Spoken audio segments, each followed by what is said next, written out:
and told you about this, about keeping your legs crossed. Did I not? I told you about boys. I told you about your body. I told you about their bodies and their ways, and I told you not to be stupid. I looked at the sofa she pointed toward, the one with the clear plastic cover over tufted beige silk, and stared with what must have appeared to be a bovine expression. No, she did not sit me down on that sofa and tell me about boys. No, she did not tell me about sex. I squinted at that sofa because I could not squint at her. I knew she'd been pregnant with me when she got married because I'd seen my birth certificate and I knew math. I chose not to mention that. Marie, I sat you down the morning you started your first period, and I told you everything you needed to know to avoid this very thing. You were wearing the blue pinafore I made for you, and you had on white knee socks. You sat there. She pointed to the end closest to the door. And I sat here. You were wearing blue. I looked at her, then back at the sofa. Mom, you never made a pinafore for me. I don't even know what a pinafore is. She slapped my face so hard and fast I didn't even see her move across the room. So you're a slut and a liar too. She was back by the sink again, like a snake returning to its coil, her arms crossed under her breasts, elbows grasped tightly in opposite hands. She could hold herself that way for hours. I remember that. Do you know the sire? Mom! She could always surprise me, I'll say that. Of course, I know that the father, it's Mark. He's my boyfriend. Is there a weaker sounding word in a situation like this than boyfriend? Even in the moment, it made me flinch. She didn't miss a thing. So, is your boyfriend going to be a daddy, is he? Does he know that? Or is this just a special secret you and I share? You think I'm going to help you get rid of it. You want to be a murderer, too. I don't know what's wrong with you, Marie. I did my best. Every day I gave you my best. I cooked for you and cleaned for you and took you to dance classes and music lessons and let your little friends stay here so I could clean up after them, too. I let them into my home for you. And now this? You want me to clean this up for you, too? She talked so fast I couldn't find a gap to insert any words into. She listed everything she'd ever done, and some she hadn't, like a bizarrely detailed and padded resume. Every breath she had ever taken had been for me, from the time I was born to this moment, when I stood in her kitchen and ruined her life again. Again, she said. She got louder with each sentence until she was screaming. She didn't uncup her elbows, so all this poison poured out of her tall, stiff frame with only her lips moving. The force of her anger pushed me back until the doorknob hit my hip, and I reached around to grab it. She stopped when she saw me do that, and the sudden silence chilled the house. We stared at one another for a long time. Get out. Don't come back. My life, you see, did not prepare me for love. Perhaps that is why death has brought me back. There is something more I need to learn. Chapter 2, Maggie, 1985. Deputy Dwayne something or other came to tell Maggie that Will was dead. Dwayne something or other. That's how Maggie thought of him, the name she assigned him, because Will never used last names when he talked about people he knew, a habit acquired from living in a town where everyone knew everyone else, and not knowing was the mark of an outsider. She had been scrubbing the floor and still had a yellow rubber glove on her left hand when she opened the door to his knock. She was thinking about how bad she must look with this blue handkerchief over her hair and wearing one of Will's old sweatshirts. And though she was surprised to find him at her door in the middle of the day, she still had no premonition. It was just a day, just a knock on the door. Dwayne something or other blurted out his message before Maggie had a chance to invite him in or even consider the oddness of finding him on her front porch when he knew Will would be at work. With one hand on the holster of his gun and the other twisting one end of his mustache, he kept repeating how sorry he was, that he had to be the one to tell her. Before the impact of his words hit her, she wondered if he would be less sorry if someone else had had this task. She watched his lips form the words. Heart attack, sudden, too late, sorry. He could have been a meter reader reciting numbers, a salesman offering a product she had no use for. She knew what he said, but she couldn't really hear what he was saying. When his mouth stopped moving, she shut the door without responding. She leaned against the closed door for a moment, trying to stop the roar inside her head. After a time, she slid down slowly, bending her knees until her butt touched the floor. There she stayed, occupying the smallest space possible. For how long, she didn't know. When gravity grew so strong, she felt herself slipping through the floorboards, through concrete and soil, down into darkness. She grabbed the doorknob and pulled herself up to stand. She walked into the back room where Will's uniforms hung in a row in the closet. Before opening the rickety, stubborn sliding door, she pulled the rubber glove off her left hand and the handkerchief from her hair. She reached out and ran her fingers along the shoulder applets. She pressed her face against the coarse brown fabric, expecting to smell the bay rum scent that Will always wore, but instead inhaled the sharp, unpleasant smell of dry cleaning fluid. She wondered briefly if embalming fluid smelled like this. She pulled the uniforms from the closet and spread them onto the bed. It was then that she realized there were only 4 uniforms, not 5. The one he had been wearing when he left that morning wasn't there, of course. She wondered what would become of it. It was the one that had a tear in the bottom of the right front pocket. She had been meaning to mend it because the dry cleaner had sent it back 3 times cleaned, but unmended. Small victory on their part, she supposed. I should have fixed that, she said to the pile of clothes before her. She wondered if the department would take it, mend it, give it to the next sheriff. Would they call her and ask her to pack these up, send them in? Will had guns, too. Some of them must belong to the department, she thought. Were they considered part of the uniform? Who did these things belong to? She wondered this with almost scientific curiosity. She was no stranger to grief. She knew what was coming. She wondered when. Billy came through the back door without knocking. She held the screen so it didn't slam, and she walked soundlessly across the kitchen floor. When Maggie heard the door open, she thought, in this order, Billy's here. She's wearing her work shoes. She left in the middle of her shift. She knows Will is dead. Maggie walked out of the back bedroom, cradling one of Will's uniforms, and the 2 women met in the middle of the living room. They stared at one another for a full minute before Billy spoke. Oh, Mags, I am so sorry. I came as soon as I heard. I knew you would come. Again, they stood facing one another without speaking, like figures on a stage. Billy moved first. She took the uniform from Maggie's arms and laid it on the recliner. She took Maggie's hands, both of them, and pulled her toward the sofa. Sit. Maggie stayed standing. I don't know what to do. The deputy didn't tell me who to call or where he is. Let's just sit a minute, Billy said. Maggie looked at the sofa before sitting down slowly, as if testing the surface. Billy held her hands as they sat facing one another, stiff versions of themselves. I don't know what to do either, but we'll figure it out. Maggie, I will help you. Maggie folded herself into a ball, placed her head on Billy's lap, and closed her eyes. She thought not about Will, but about the blue dress her mother was wearing the last time she saw her, the way the wind tugged at the fabric, the way she stood in the doorway of the house where they lived and waved to Maggie as the school bus pulled away, so casually, as if they had all the time in the world.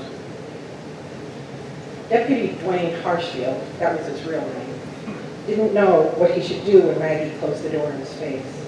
He had joined the force a couple years ago. This sort of task, informing families of loved ones' death, had always fallen to Will. He should have been paying more attention, or at least listened to Will talk about the different ways people reacted. But he hadn't. He had witnessed the experience several times, but it had always been on a kind of emotional autopilot, disconnected from experience. He got through the ugly part of this job, the car wrecks, domestic disputes, by not really experiencing them. The truth was, as odd as it sounds, he got the bulk of his information about this situation from cop shows. There, the grieving widow always collapsed dramatically, and the cop on duty had to help her up and walk her to the couch or the bed. What he knew about Will's wife before she became Will's wife led him to believe she would follow this fantasy script. He was especially intrigued by the thought of helping her to bed. When Maggie didn't follow that script, he didn't know what to do. He felt rejected by her, as if she had turned him down in some way. Instead of going in to comfort the new widow, to help her figure out what she needed to do next, he went back to the office.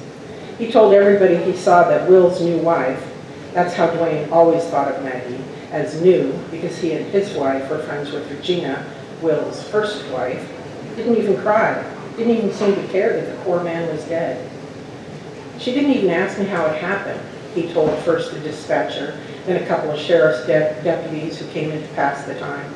She just acted like I was interrupting her soaps or something. He shook his head and didn't mention the cleaning supplies in her hand. The dispatcher shook her head too, and the deputies stared at their shoes. Both of them, young men married to young women, wondered how their wives would react if something ever happened to them. The dispatcher told the women in the county court office what Dwayne had said.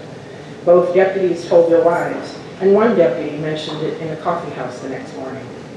The waitress there, a widow herself, said she was probably in shock. You know, it's hard to take in that kind of news all at once, she said. She was one of the few women in town that got to know Maggie in the 5 years she had lived in Meeker. They had gone hiking together more than once, but she didn't tell a lot of people about that. Maggie's name seemed to give people license to offer opinions she didn't want to hear, so she never brought her up in conversation. Now, though, she would just let them say what they were wanting to say. What was coming was going to be worse. The men at the table simply looked into their coffee cups. Some of them remembered how Will's new wife was never much of a talker. Some of them, because people can be this way, remembered her quietness as a personal snub. They would all get around to sniggering about Will's heart attack and its causes soon enough. She was what, 20, 25 years younger than he was, one would ask. Another would add, damn, she's a looker. And then inevitably, another would say, she photographs well too. And then they would all laugh knowingly, like not one of them had ever left the locker room. Thank you.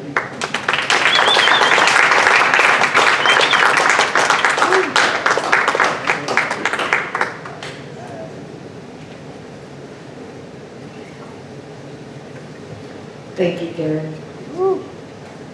That was great. All right. Are you ready, Tosca? All right. Tosca Lee is a New York Times best-selling author of 12 novels, including The Line Between, Progeny, The Legend of Sheba, The Long March Home, with New York Times best-selling author Marcus Brotherton. Her work has been translated into 17 languages and optioned for TV and film. She is a recipient of multiple awards, including ECPA Book of the Year in Fiction, 2 International Book Awards, and Killer Nashville Silver Falchion. Okay. In addition to the New York Times, her books have appeared on the IndieBound and Christian bestseller lists and Library Journal's best of lists. Lee's work has been praised by Publishers Weekly, the Historical Novel Society, Book List, Woman's World, Book Reporter, the Dallas Morning News, and the Midwest Book Review as, quote, deeply powerful, unquote, quote, powerful, unquote, and, quote, mind-bending historical fiction, unquote. A public speaker with 30 years of experience, Lee is a featured presenter at writers' conferences and literary events throughout the nation, and currently serves on the board of directors for International Thriller Writers. Lee earned her bachelor's degree in English from Smith College. She also studied at Oxford University. A former Fortune Global 500 consultant and first runner-up to Mrs. United States, she lives in Nebraska with her family. And, right, farmer crying. Yes. Please help me welcome Tosca Lee.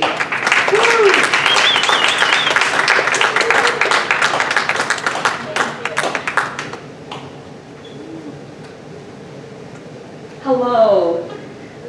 Thank you so much for being here, and thank you for having me. Can you hear me fine in the back?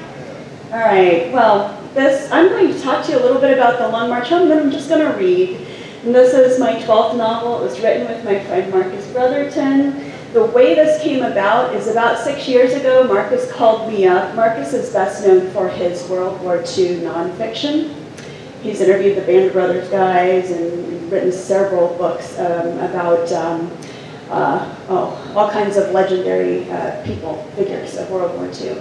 And he said, I'm thinking of, I've been writing this novel about the Bataan Death March, and I'd like a co-author, would you like to join me?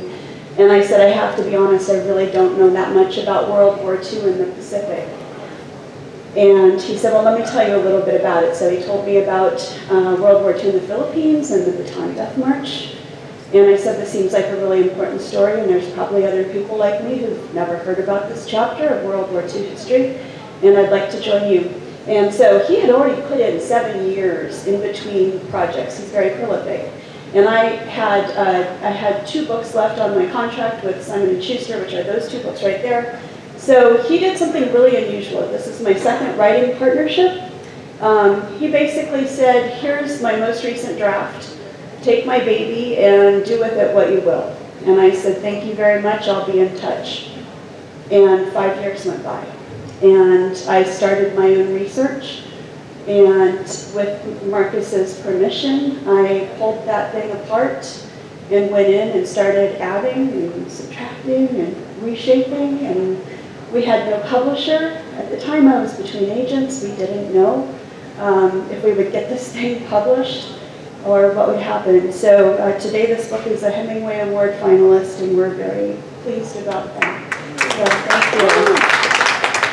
Marcus and I have met exactly once in person after our book sold to a publisher, an independent publisher in Michigan. They brought us in for meetings, marketing meetings, and we met that one and only time. And before that, we had had exactly 1 Zoom meeting, and so it was just emails and the occasional phone call. Anyway, this is the story of 3 best friends. The main character is Jimmy Propfield, and it's his friends Hank and Billy. And their 4th official best friend is Claire, who is Billy's sister and the love interest of Jimmy and Hank. So this is Claire, represented on the back. And it is the story of their being stationed in the Philippines after they enlisted in 1941. They're with the 31st Infantry. And the Philippines at the time was, Manila was the pearl of the Orient. So this was considered a plum assignment. It was a cosmopolitan city. The dollar went far. You drilled in the morning, you got the afternoons off to drink beer or go into town or do whatever. And this seemed really wonderful for them until the morning of December 8th, 1941. Because what I didn't know when I said yes to this story is that within 10 hours of Pearl Harbor being bombed, the Philippines was also bombed and plunged into war. So I'm going to read a little bit from the 2nd chapter and then also, the 3rd and then the 4th chapter. One thing we did, by the way, is this book has a dual timeline. And we did that with a couple of intentions. One is, this was such a terrible and grueling chapter of World War II history. We wanted to be able to give the readers a break from war, starvation, disease, more war, torture, and go back occasionally, every 4th chapter, we step back in time to Mobile, Alabama, where these 3 best friends are growing up and doing the things that kids do, going fishing, going crabbing, getting in trouble, falling in love, and coming of age. And so we take a break every now and then and go back in time, and we see how that bond of brotherhood was knit together. And we also see why it's so essential now that they all try to survive together. So I'm going to begin where they have just been out on the town the night of December 7th and have gone back to their barracks, but on the way they found a drunk lieutenant who needed to get to Fort Stotzenburg. And so they've decided to drive the drunk lieutenant in his car to Fort Stotzenburg, and there they learn the news that America is at war. And they're hearing it on the radio at Fort Stotzenburg. And this is Don Bell on the radio. He's breathing fast and sounds like he might be crying as he announces Imperial Japan has bombed Pearl Harbor. Reports remain sketchy, but there is no doubt, oh God, they hit our ships at anchor. I try to make sense of what I'm hearing. Hank shakes his head, jaw tight. How is that even possible, someone asks, glancing around. I don't get it, another man says. Why attack Hawaii when we got bombers right here, this close to their bases on Formosa, that's Taiwan? I thought they only had wooden propeller planes, Billy whispers, like the kind wing walkers do stunts on. I'd heard that too. The sergeant gestures us outside. You fellas with the 31st, he says, out on the sidewalk, nodding toward the patch on my sleeve. Yes, Sergeant, I say, replacing my cap. Drove an officer in this morning. If you want to get back to your unit, you better go now, he says, jerking his chin toward the way we came in. He lowers his voice. I got a buddy in the 20th Pursuit Squadron over there at Clark Field who wrote up his will 2 days ago after a briefing. He points to the airstrip. See the pilots waiting in those Warhawks? They've been on that line since the middle of the night. You know what that tells me? You don't need to say it. I can feel Billy looking between us as the heat leaves my face. Formosa's less than 500 miles to the north, and the fleet in Hawaii can't protect us. On Clark Field's dusty runway, our first plane growls toward the sky. Chapter 3. We are at war. I try to get that thought into my head as I buzz with sleep deprivation and nerves. It don't feel real. Someone in the supply office said it's got to be a gag like War of the Worlds. And part of me might actually be disappointed if that turns out to be the case. We got to find that lieutenant, figure out how we're getting back, Billy says, chewing his lip. He glances at the sergeant, who's rubbing his forehead like it hurts. When I peer down the street toward post command, there's no sign of the lieutenant or the Chevy I parked out front. We're technically AWOL right now, on the verge of an attack, without platoon, orders, or weapons. Looks like we're staying, Pink says, following my gaze. What do you mean, staying? Billy demands. What are we going to do? Guess you boys are on your own, the sergeant says. He salutes a captain in a passing jeep, and I notice the red, yellow, and blue tank armor patch on his sleeve. He turns towards us. I gotta get going. We're not near ready. Best of luck. Sergeant, I say, stepping forward before he can leave, how can we help? Not near ready, I learn, is an understatement. From the sound of it, half the company's weapons ain't even been fired yet. We get put to work loading machine gun ammo by hand because somehow there's no belt loader to be found in the entire outfit. If I knew we'd been doing this malarkey, I'd have hitchhiked back to Manila by now, Hank mutters. We load belts until our thumbs are numb as the battalion's tanks get scattered in the bamboo. At 10:30, we help move aviation gas away from the airfield. It takes us over an hour to roll the barrels onto trucks and hide them in the brush. By noon, we're sweating through our khakis and delirious from lack of sleep, running on adrenaline and a kind of purpose I've never felt before. Still no signs of the enemy. Meanwhile, the B-17s that have been taking off all morning are back on the runway to refuel, their crews standing in the shade of their wings, the P-40 Warhawks. Still good? The P-40 Warhawks getting started up and shut down, trying to stay hot. Billy drags the sleeve across his forehead and squints down the runway. What are we waiting for? We could have bombed him off Formosa by now. I got no idea, I say, as pilots cut out toward the mess hall. Forget this, Hank says, walking off. Where are you going, I shout. To get some chow. Billy spreads his arms and hollers, I thought we was in a war. I did too. Instead, it's a perfect day in paradise. Just a few clouds and an otherwise pristine sky as a bunch of geese glide in from the mountains in two perfect V's. Except no flock flies that neat. Pistol shots fire a warning from the direction of the operation shack. Jimmy, Billy says, following my gaze. Jimmy, are those? Attack, I yell, my feet frozen stiff. Attack! I stare for a moment, transfixed in horror, as the planes seed our sky, raining black bombs over the airfield. They shriek towards the earth. Hank comes running back. Get off the field! An air raid siren begins to wail overhead. I shove Billy ahead of me, sprinting hard on his heels. 3 seconds later, we're tumbling to the earth, hands over our ears as the first bomb slams against the end of the runway. The ground shudders with the blast like thunder after a lightning strike. Metal whizzes through the air. Stay down, Hank shouts. We crawl through the brush, desperate to put distance between us and the runway. I glance back, then throw my arm over my eyes as one of our B-17s bursts into a ball of fire. The next bomb hits, and the next, and the next, exploding down the line where our flying fortresses are lined up, neat as sitting ducks. Across the airfield, an eruption in the brush throws a column of smoke into the sky, followed by 3 more in quick succession, blackening the clouds. The drums of fuel. We scuttle along the ground, searching for cover. Over there, I point to a cement latrine. Go, go! I drag Billy up with me and run. Dive through the open doorway as Hank comes skidding in after us. We press ourselves against the wall and wait for it to end. Dust rains down on us, coating our hair with lime, mingling with the sweat running in our eyes. But it don't end. The bombs fall closer and closer.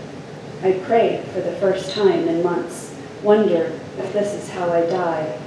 A chunk of cement crashes to the floor beside us, followed by a hail of debris. They ain't gonna find me buried in an outhouse, Hank shouts. Run between blasts, head for those tanks. I push up from the floor into a runner's stance, glance over at Billy. Ready? All this time, Billy's been crouched in the corner with his hands over his head. When he don't move, Hank grabs him by the shoulder and yells, Streak! That's Billy's nickname. Streak, we're gonna run to those tanks, you hear me? Billy looks up, face ashen, as another explosion shatters the earth outside, but he nods. Hank holds his hand up, waiting like he's counting, timing the bombs. I can't believe we ain't been blown to smithereens yet because each one sounds like it's right on the other side of the wall, until one lands so close, dirt blasts through the open doorway. Run, Hank shouts. I bolt after Hank and Billy, steps stuttering at the sight of Clark Field billowing with black smoke, Japanese fighters swarming the sky like hornets, our war hawks and flying fortresses on the ground engulfed in fire. One of the hangars explodes across the runway. Shrapnel ruptures the air. Another bomb hits behind us and we fall flat to cover our heads. Machine gun fire breaks down the field. I stagger to my feet as a Japanese fighter plane bursts from the smoke, flying so low I can see the red meatball on the fuselage. Someone's shooting at the plane from the rice fields beyond us, thumb stuck on the trigger. The plane strafes the paddy. The gunfire stops. We sprint into the bamboo. 50 yards from the nearest tank, I trip and go sprawling.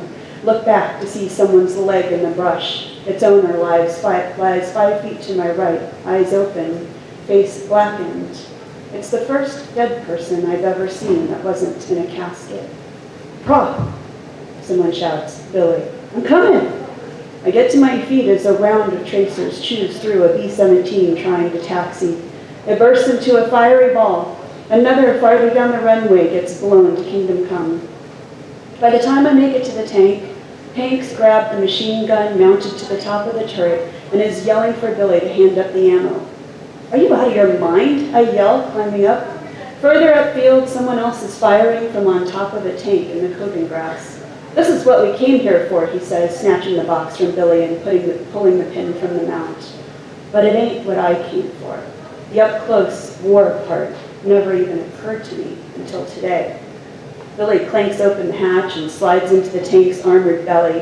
I follow him and we both look up the tank. Here they come, Hank shouts, and then he's shooting, arcing up after the next fighter plane with a hail of gunfire. Hank, get out of there! Too late! They know where we are, he bellows, firing again. A few seconds later, Hank pokes his head down inside. He's out of breath, his face plastered with soot and sweat. Prop, I can't look both ways at once. An encroaching roar overhead. He mounts the top of the turret again. Prop, I need you out here now. I climb, shaking, onto the front deck and turn my eyes to the sky. Incoming, I holler, hands over my ears. 6 o'clock. The shells fly so fast, I start slipping on the casings. Another of our P-40s explodes on the runway, but it was already doomed. The airstrip's so riddled with pits and craters, there's no way the Warhawk could have ever taken off. I've lost count of the enemy fighters, but figure there's got to be at least 50, all shooting at anything moving or not blown up yet, including us. I need more ammo, Hank shouts.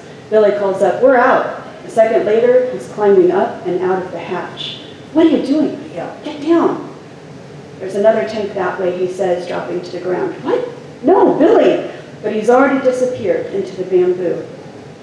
I stare after him, sick, but start counting the seconds and then shout at Hank, how could you let him go?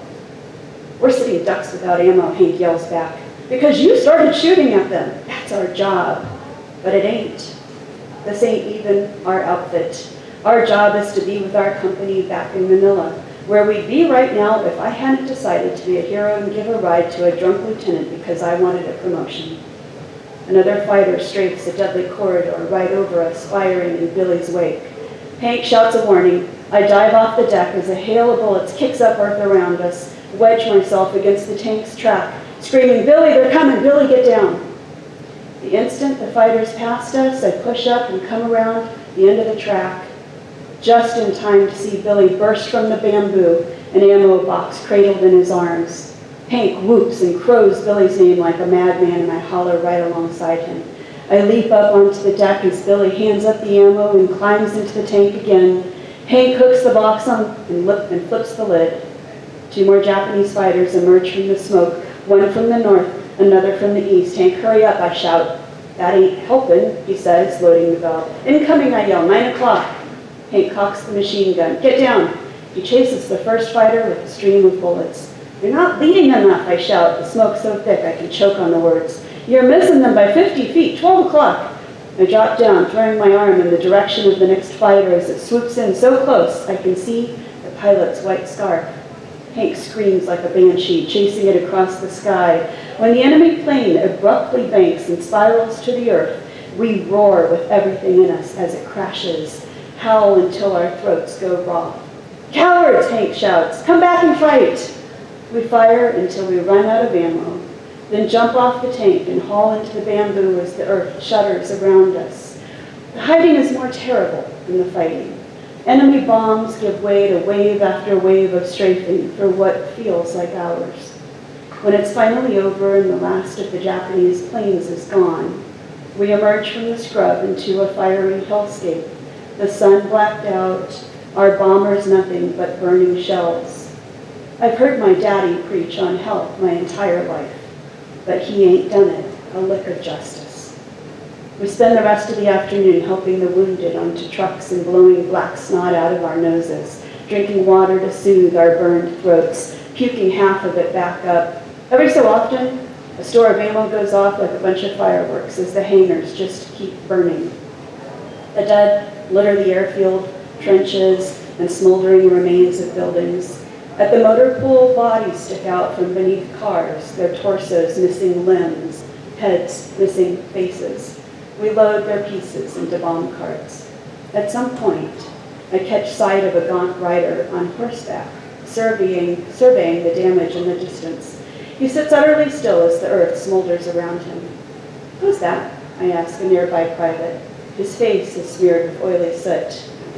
Major General Wainwright, he says low. They brought him over to put him out to pasture, I heard. Good man.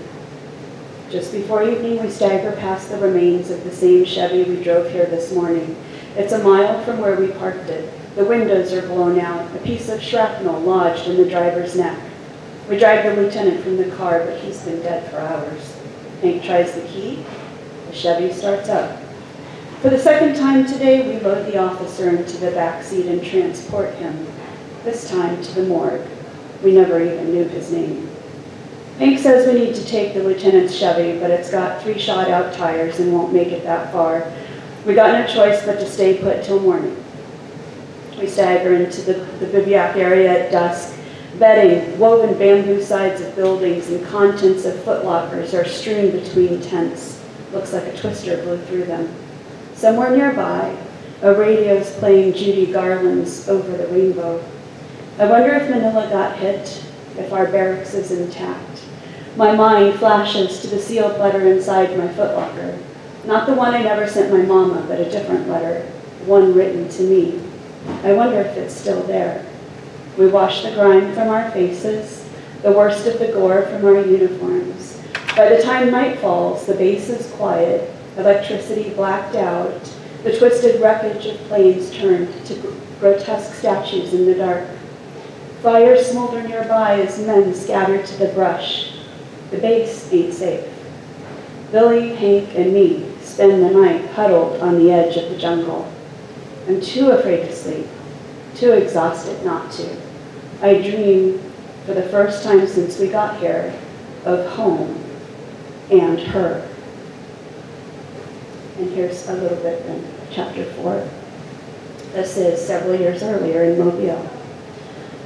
I can't remember a time when Claire Crockett wasn't in my life. Our moms were best friends, and I was barely a year old when she was born. Being as I had no siblings, it was always Claire and me, and eventually her little brother Billy, playing in the backyard or eating jelly sandwiches at the kitchen table of one of our houses, sneaking caramels from the jar of the counter inside her family's gas station, devouring blackberries straight from the patch at my pawpaw's farm across the bay, while our mamas picked a bucket for cobbler, making faces at each other with our berry-stained lips until Billy belly laughed on his mama's hip, splashing naked in a wash tub together on the front porch while Billy napped and our mamas sipped sweet tea. I only ever remember it being summer, our days filled with homemade peach ice cream and Claire singing in Sunday school, on a walk between our houses, and as she climbed trees. Even when she talked to Billy, she sang the words, feeding him bits of graham cracker, like she was training a puppy, or carting him around the yard in a wooden wagon and pretending he, with his curly ginger hair, was a baby circus lion. The only people she ever actually spoke to were adults and me about the proper way to play jacks, how fireflies were really fairies, and where we ought to hide a secret treasure beneath the oak tree. How it was more fun to pee outside, which we did often until the day my mama caught us with our pants down behind the shed, which landed us both spankings and me a talking to about how it ain't decent to undo one's pants in front of a girl, not ever until you're grown up and married. At least she never told my daddy. Billy, for his part, was happy to go along with whatever Claire wanted, even when she dressed him up in her clothes and put her mama's lipstick on him.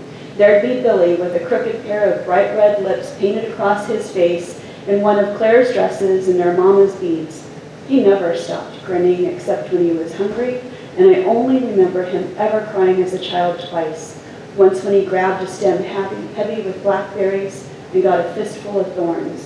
And the day Claire and me started school, hand in hand, and he tried to follow us up the schoolhouse steps. Billy had howled like an injured animal as his mama scooped him up and carried him home. And just like that, summer was over. Thank you. So,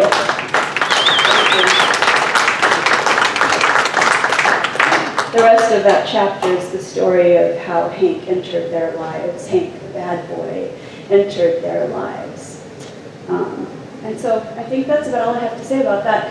I will tell you that when you are in a writing partnership, and it is a male-female writing partnership, and you are telling the story of a war, there is an assumption that the male writer writes the war, and the female writer writes the relational romantic stuff.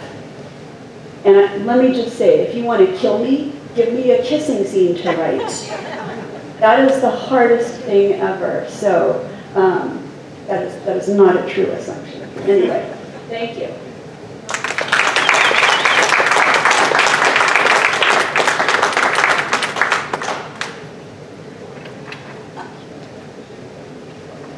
Alrighty.